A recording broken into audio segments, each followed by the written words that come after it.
Hello students, welcome to primary educator. My name is Sanju Kumari. पिछली video में मैं NCERT syllabus complete करवा रही थी, जिसके कारण बिहार बोर्ड के बहुत सारे बच्चों ने मुझसे रिक्वेस्ट किया कि मैम प्लीज़ हिंदी में वीडियो बनाएं। इंग्लिश में उन्हें परेशानी हो रही थी, इसलिए उनके रिक्वेस्ट पर मैं हिंदी मीडियम के बच्चों के लिए बिहार बोर्ड का एससीईआरटी का सिलेबस कंप्लीट करवाऊँगी और 9th-10th का मैं पूरा सिलेबस कवर करूँगी, ताकि उन बच्चों को कोई परेशानी ना हो पढ़ाई में। और जो मैं 11th-12th के लिए वीडियोस बना रही थी वो कंटिन्यू रहेंगे। आज से न्यू सेशन स्टार्ट किया है, इसमें मैं पूरा सिलेबस कंप्लीट करवाऊंगी, प्लस एग्ज़ाम के समय में क्विक रिवीजन भी करवाऊंगी, प्रैक्टिस सेट भी करवाऊंगी। आप लगातार वीडियो पे बने रहें और वीडियो को ज़्यादा से ज़्यादा उन बच्चों तक शेयर करें जिन्हें इसकी आवश्यकता है। मैं आपके मोटिवेशन के लिए कुछ कहना चाहूँगी। मेरी रफ्तार पे सूरज की किरण नाच करे, ऐसी परवाज दे मालिक की गगन नाच करे। तो चलिए आज का सेशन स्टार्ट करते हैं। बिहार बोर्ड के एससीईआरटी सिलेबस के अनुसार विज्ञान का 5वां अध्याय है जीवन की मौलिक इकाई, the fundamental unit of life. आज इसी चैप्टर से इस सेशन की शुरुआत करते हैं। इस चैप्टर की शुरुआत करने से पहले थोड़ा सा विज्ञान के बारे में जान लें कि विज्ञान क्या है। प्रकृति के क्रमबद्ध एवं सुव्यवस्थित ज्ञान को ही विज्ञान कहते हैं, यानी प्रकृति के गूढ़ रहस्यों को समझना, उनकी बारीकी से अध्ययन करना और उन्हें प्रयोगों द्वारा सिद्ध करना ही विज्ञान कहलाता है। अब जानेंगे जीव विज्ञान क्या है। विज्ञान की वह शाखा जिसमें जीवित जीवों का अध्ययन करते हैं वह जीव विज्ञान कहलाता है। जीव विज्ञान में हम लोग वनस्पति विज्ञान एवं जंतु विज्ञान का अध्ययन करते हैं। जीवन की मौलिक इकाई, इसके बारे में हम लोग अध्ययन करेंगे। जीवन की मौलिक इकाई यानी जीवन की आधारभूत इकाई क्या है। आधारभूत या मौलिक इकाई उसे कहते हैं जिसके बिना जीवन की कल्पना नहीं कर सकते। तो हमें यह जानना होगा कि जीवन की मौलिक इकाई आखिर है क्या। जीवन की मौलिक इकाई किसे कहते हैं। जीवन की मौलिक इकाई कोशिका को कहते हैं। कोशिका ही वह आधारभूत संरचना है जिस पर जीवन टिकी हुई है। अब हम जानेंगे कोशिका की परिभाषा क्या होती है। कोशिका को जीवों के शरीर की सबसे छोटी इकाई के रूप में माना गया है, यानी जीवों के शरीर की संरचनात्मक एवं क्रियात्मक इकाई को कोशिका कहते हैं। जीवों के शरीर की संरचनात्मक एवं क्रियात्मक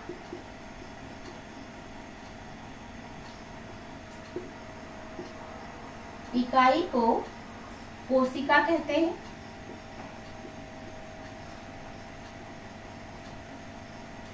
अब हम समझेंगे कि संरचनात्मक एवं क्रियात्मक इकाई कहने का क्या तात्पर्य है। संरचनात्मक इसलिए कहते हैं क्योंकि जीवों की शरीर की संरचना कोशिका के मिलने से ही हुई है।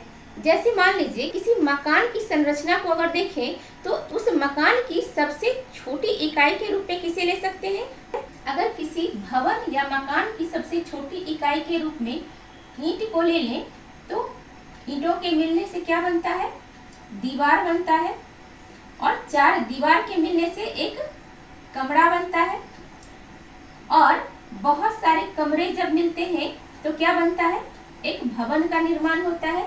यह भवन आपके विद्यालय का या फिर आपके घर का या दफ्तर का हो सकता है। उसी तरह से हमारा जो शरीर है वह भी छोटी छोटी कोशिकाओं के मिलने से बना होता है।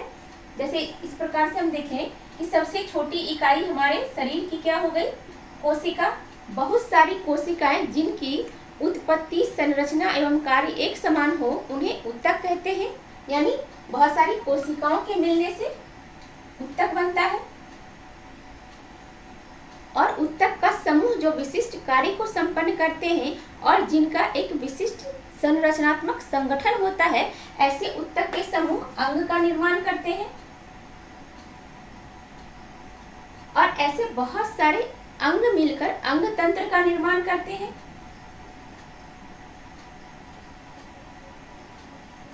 और बहुत सारे अंग तंत्र जैसे पाचन तंत्र, श्वसन तंत्र, उत्सर्जन तंत्र, परिवहन तंत्र, तंत्रिका तंत्र, इस तरह के बहुत सारे अंग तंत्र मिलकर एक कंप्लीट ऑर्गेनिज्म यानी जीव का निर्माण करते हैं। तो इस प्रकार से हम कह सकते हैं कि जीवों का शरीर कोशिकाओं के मिलने से बना है, यानी कोशिका जो है वह जीवों की शरीर की संरचनात्मक इकाई है, यानी कोशिका के बिना जीव के शरीर की संरचना संभव नहीं है। और क्रियात्मक इकाई का क्या तात्पर्य है? क्रियात्मक इकाई इसलिए कहते हैं क्योंकि जीवों के शरीर में कोशिकीय स्तर पर कार्य संपन्न होते हैं। अब जैसे पत्तियों में भोजन निर्माण का कार्य संपन्न होता है और यह कार्य कोशिकीय स्तर पर होता है। पत्ती में उपस्थित कोशिकाएं इस कार्य को संपन्न करती हैं। उसी तरह से जड़ क्या करती है? मिट्टी में उपस्थित जल को अवशोषित कर पौधे के विभिन्न भागों में पहुंचाती है। जल का अवशोषण जड़ के द्वारा होता है। तो इस प्रकार से हम क्या देख रहे हैं कि जीवों के शरीर में कोशिकीय स्तर पर कार्य को संपादित किया जा रहा है। इसलिए कोशिका को जीवों के शरीर की संरचनात्मक एवं क्रियात्मक इकाई के रूप में जानते हैं। कोशिका की खोज सर्वप्रथम रॉबर्ट हुक ने 1665 ईस्वी में किया था। उन्होंने अपने बुक माइक्रोग्राफिया में इसका जिक्र किया। रॉबर्ट हुक ने अपने बनाए हुए माइक्रोस्कोप में पेड़ की छाल का अध्ययन किया और उन्होंने देखा कि कुछ इस प्रकार की संरचना दिख रही है जो उन्हें मधुमक्खी के छत्ते की जैसी दिखी। इस तरह की रचना, जैसा कि आप देख पा रहे हैं कि यह किस प्रकार से दिख रही है, यह बिल्कुल मधुमक्खी के छत्ते की तरह दिख रही है।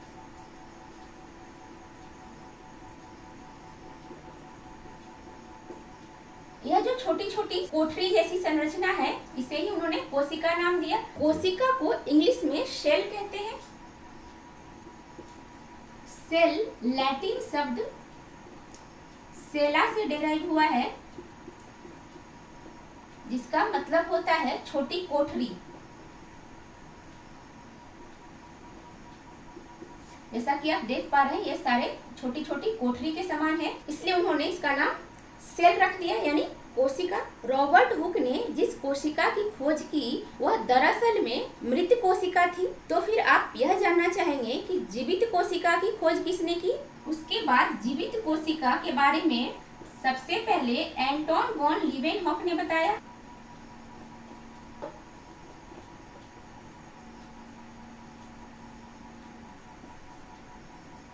उसके बाद जीवित कोशिका के बारे में एंटोन वॉन लीवेनहॉक ने 1674 में बताया। इन्होंने अपने बनाए हुए माइक्रोस्कोप में, जो कि रॉबर्ट हुक के बनाए हुए माइक्रोस्कोप से थोड़े उन्नत किस्म के थे, उस माइक्रोस्कोप में इन्होंने तालाब के पानी की कुछ बूंदों को देख डाला, जिसमें उन्होंने कुछ जीवाणु को देखा। उसके बाद इन्होंने और भी बहुत सारे सूक्ष्म जीवों को देखा, जैसे इन्होंने स्पर्मेटोजोआ को भी देखा और इन्होंने बहुत सारे सूक्ष्म जीवों पर अध्ययन किया, जिसके कारण इन्हें फादर ऑफ माइक्रोबायोलॉजी कहते हैं। अब हम लोग जानेंगे सजीव किससे बने होते हैं।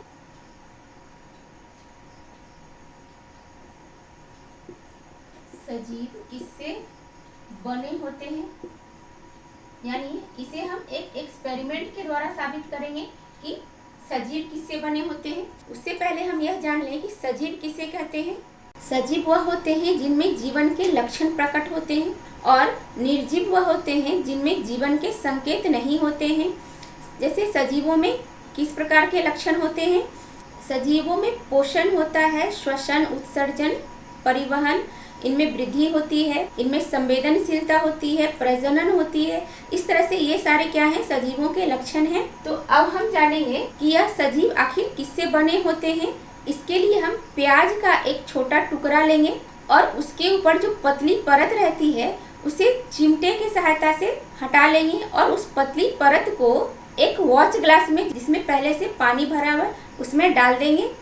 फिर उसे चिमटे की सहायता से निकाल कर एक स्लाइड पर रखेंगे। उस स्लाइड पर पहले से 1-2 बूंद जल डाल देंगे। उसके बाद ही हम इस प्याज की आंतरिक परत को रखेंगे। उसके बाद उसमें जो अतिरिक्त जल बचा हुआ है उसे हटा लेंगे। फिर उसमें 1 या 2 बूंद ग्लिसरीन की डालेंगे और फिर उसे कवर स्लिप से इस प्रकार से ढक देंगे कि उसमें एयर बबल ना रहे, यानी वायु का बुलबुला उसके अंदर ना रह जाए।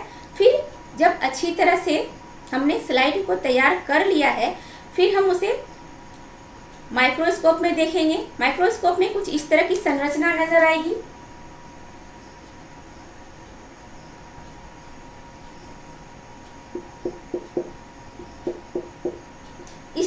संरचना जिससे मिलकर सजीव का निर्माण हुआ है, इसी संरचना को हम कोशिका कहते हैं। यह है प्याज के झिल्ली की कोशिकाएं। कोशिका की संरचना कुछ इस प्रकार से नजर आती है। यह जो छोटी छोटी संरचनाएं हम देख रहे हैं, यही प्याज की मूलभूत इकाई है, यानी इसे ही कोशिका कहते हैं। सजीव दो प्रकार के होते हैं, एक कोशिकीय जीव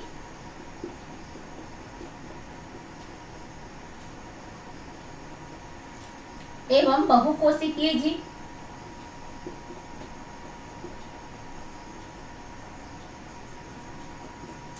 जिन जीवों की संरचना मात्र एक कोशिका के द्वारा होती है उसे एक कोशिकीय जीव कहते हैं। इसका उदाहरण है अमीबा, पैरामीशियम, क्लेमाइडोमोनास,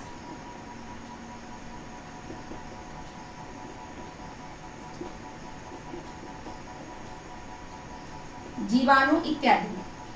बहुकोशिकीय जीव वह जीव होते हैं जिनमें एक से अधिक कोशिकाएं पाई जाती हैं, और इसका उदाहरण है फंजाई, पादप एवं जंतु।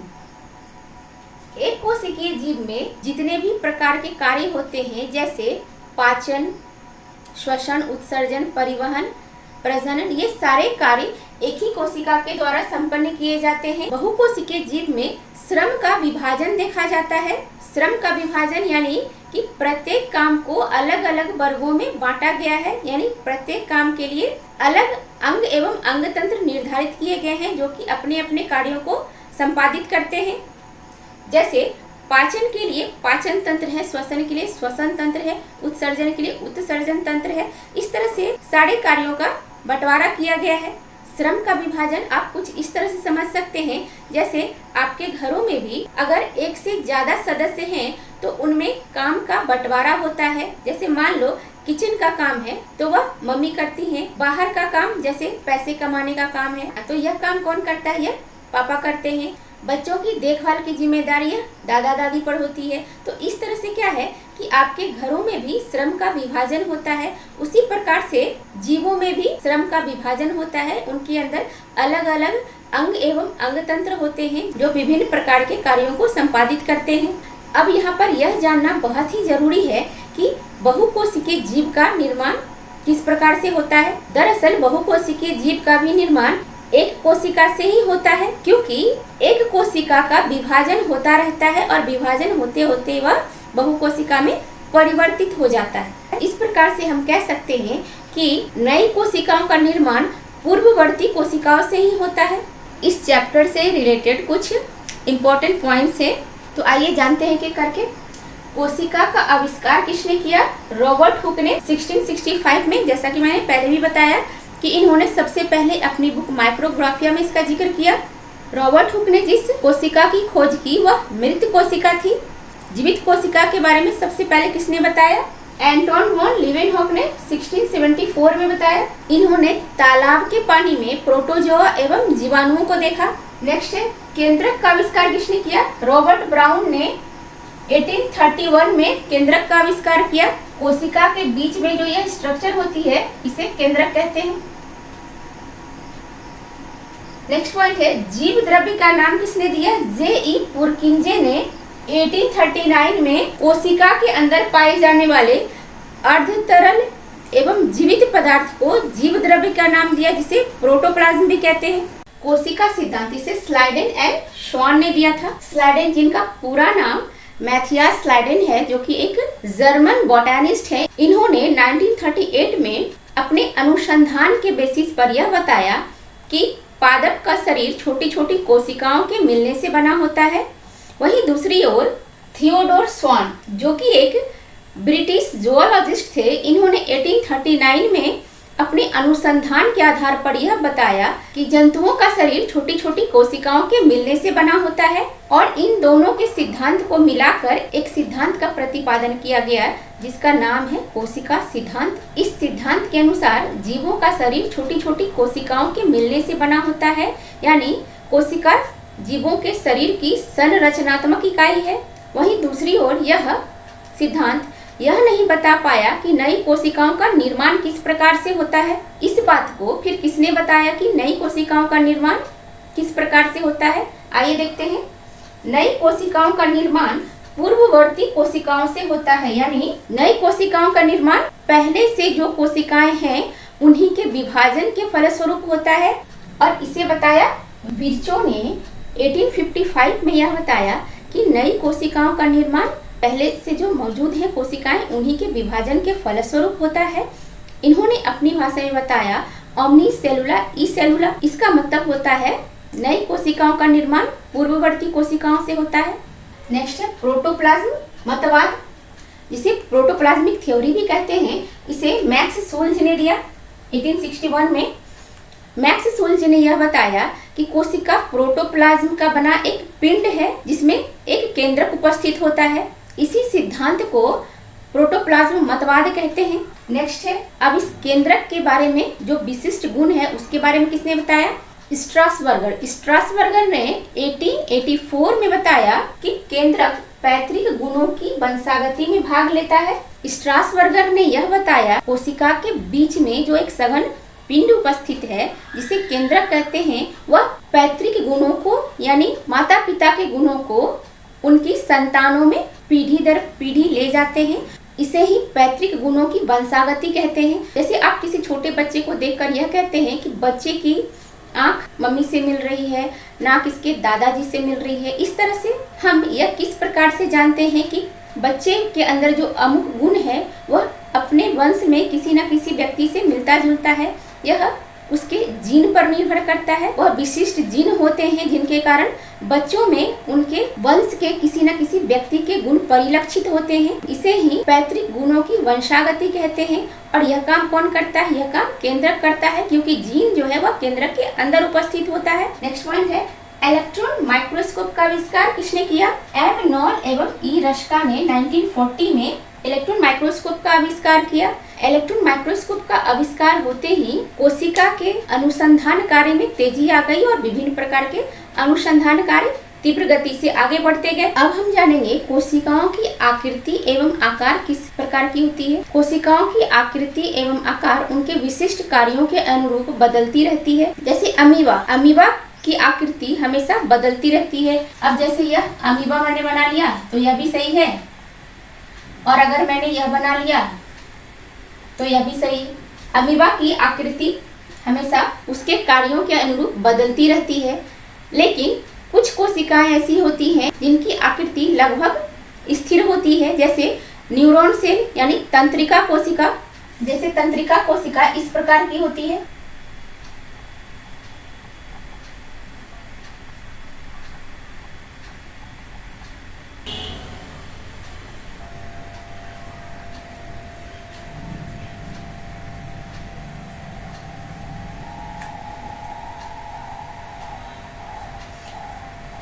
इसमें इस प्रकार से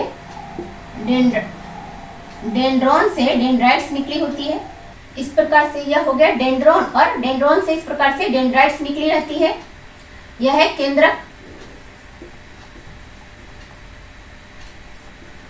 यह हो गया साइटोन।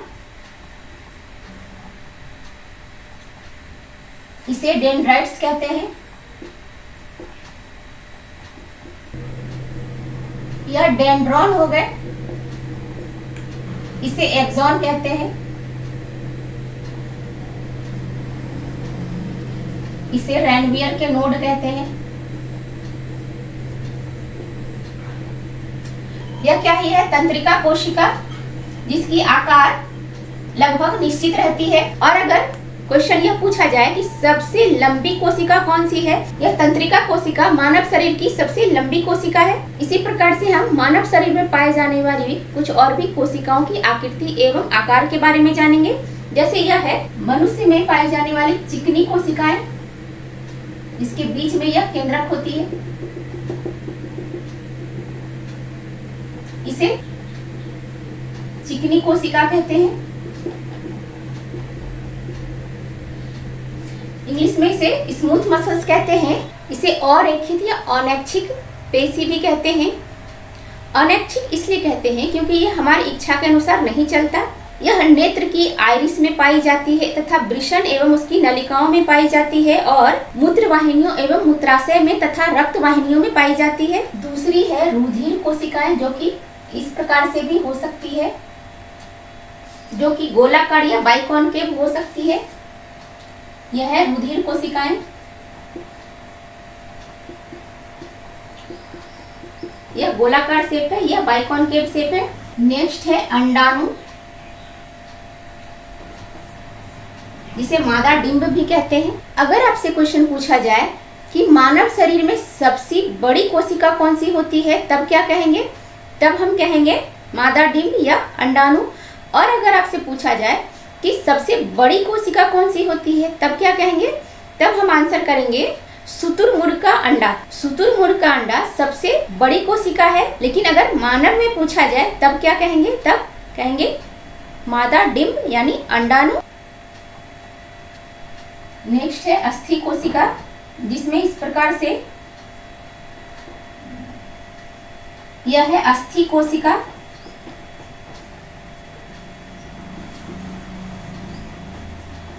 इसे कैनालिकुली कहते हैं। कैनालिकुली, जिससे लैकुनी एक दूसरे से संबंधित रहती है। यह है शुक्राणु, इसे कहते हैं शुक्राणु, जिसमें मूवमेंट पाई जाती है, यानी शुक्राणु में गति पाई जाती है। और नेक्स्ट है वसा कोशिका, इस प्रकार से। और नेक्स्ट है वसा कोशिका।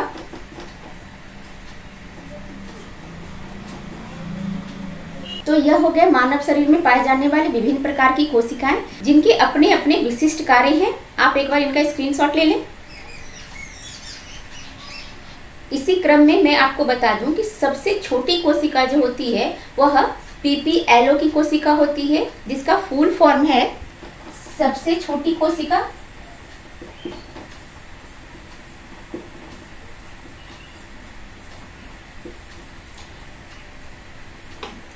पीपीएलओ, जिसका फुल फॉर्म है प्लूरो निमोनिया लाइक ऑर्गेनिज्म।